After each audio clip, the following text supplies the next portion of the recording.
Colorado skier tracks down alleged hit-and-run snowboarder on social media, sues over catastrophic injuries, and Cassidy hired a private investigator to find the snowboarder who allegedly hit her on the slopes and is now suing for medical expenses and punitive damages. A snowboarder who fled after allegedly plowing into an Aspen skier and leaving her crumpled in the snow before months of physical therapy, was identified using his social media presence and distinctive gear, according to a lawsuit. And Cassidy, a mother of 4 and an expert skier familiar with Aspen Mountain, said she was chatting in plain sight on her skis with a friend beside the unloading area of the Gents Ridge lift February 24. Unbeknownst to them, a snowboarder offloading from a nearby gondola was careening toward them. Without warning, the snowboarder, who Fox News Digital has elected not to name because he is not facing criminal charges, slammed into Ms. Cassidy, clipping her from behind, the lawsuit states. Ms. Cassidy, who was in shock, felt twisting in her knees and sudden and extreme pain in her legs, the suit, filed in Pitkin County District Court this month, states. Ms. Cassidy's knees crumbled like a lawn chair. According to the lawsuit, the snowboarder saw Cassidy writhing on the ground in pain and decided to flee, regained his balance on his board and quickly started riding away. The snowboarder is accused of riding about 40 yards down the hill to a group of about 5 other riders as he allegedly abandoned the accident. Cassidy's friend gave chase on her skis. Cassidy's friend screamed at the snowboarder that he needed to wait for ski patrol, saying something to the effect of, "Hey, stop. You hit someone," the suit says. The snowboarder admitted to the woman that he couldn't control his turns on the snowboard by saying something to the effect of, "What do you expect? I couldn't stop, I was on a snowboard."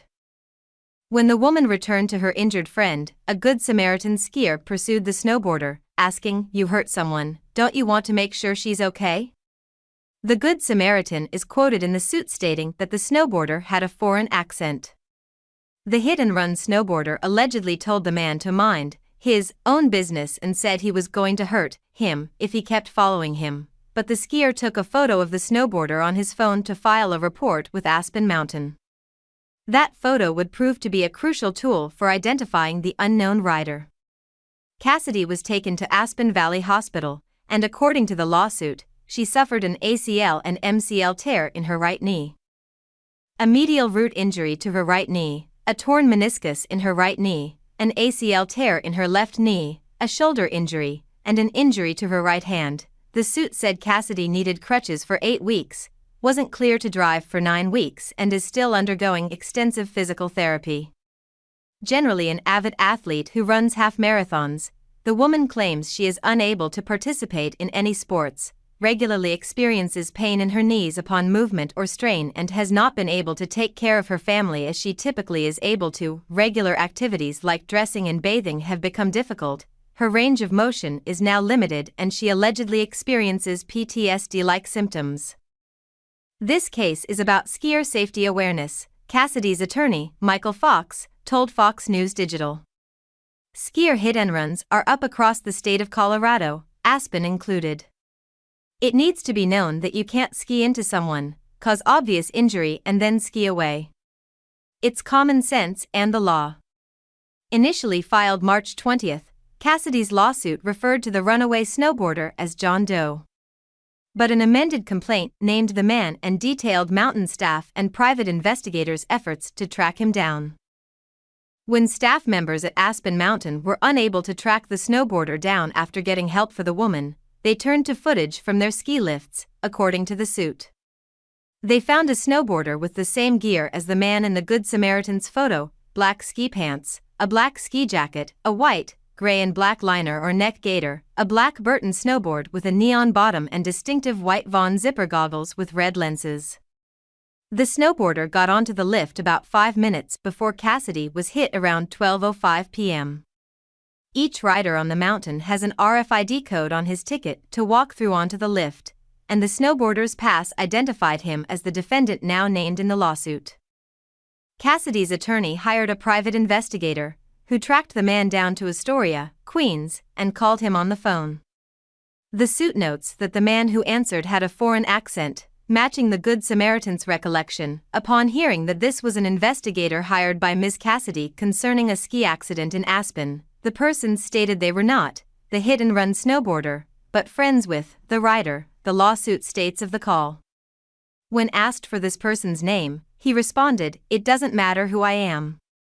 Preliminary internet searches revealed the snowboarder's public Instagram account at the time. According to the suit, the snowboarder posted stories to the account around the time of the accident in which he wore the exact same gear.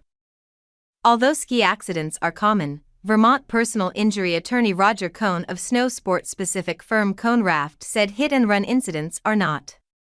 Typically, he said, most skiers and snowboarders are hurt in single-person accidents from falling or hitting an obstruction. You don't see a lot of cases like this. Usually, somebody stops, Cohn said Wednesday. In some cases, someone might not realize how badly someone is injured. People need to ski under control. People know they're supposed to do that. But some people don't pay as much attention as they should, he said, noting younger skiers are often less careful on the slopes. If they hit somebody, they should stop. People don't realize that your homeowner's insurance will provide you with some protection. I give credit to this lawyer who created methods to locate this guy with the cameras. Cohn said he could not think of a ski accident case where criminal charges were filed, and that it would be up to area prosecutors to determine whether a crime had been committed. Jim Chalat, a Denver-based personal injury attorney who handles accidents on the slopes, told the Colorado Sun his firm is seeing a significant increase in hit-and-run accidents. I find it really disturbing because the sheriff's departments in ski counties either do not have the resources, or they do not have the interest in locating these hit-and-run perpetrators, he told the outlet. One of Chalat's clients, who sustained a broken jaw and broken wrist, was allegedly told by a Summit County deputy that the department had never caught a hit-and-run person, according to the outlet. Cassidy's lawsuit accuses the Queens man of negligence, saying he didn't live up to his responsibility to keep watch for downhill skiers and to share his information with Cassidy or Aspen Ski Patrol after the accident. He admitted he was snowboarding outside his ability when he said he could not stop because he was on a board, according to the lawsuit. The Aspen woman is suing for her medical expenses and expects to amend her complaint to add punitive damages for her suffering. We could not reach the defendant at a number listed for him or on social media. Aspen Skiing Company could not be immediately reached for comment on the lawsuit. Feel free to leave a comment below. Thank you for following. Don't forget to subscribe to the channel to stay updated with hot news every day.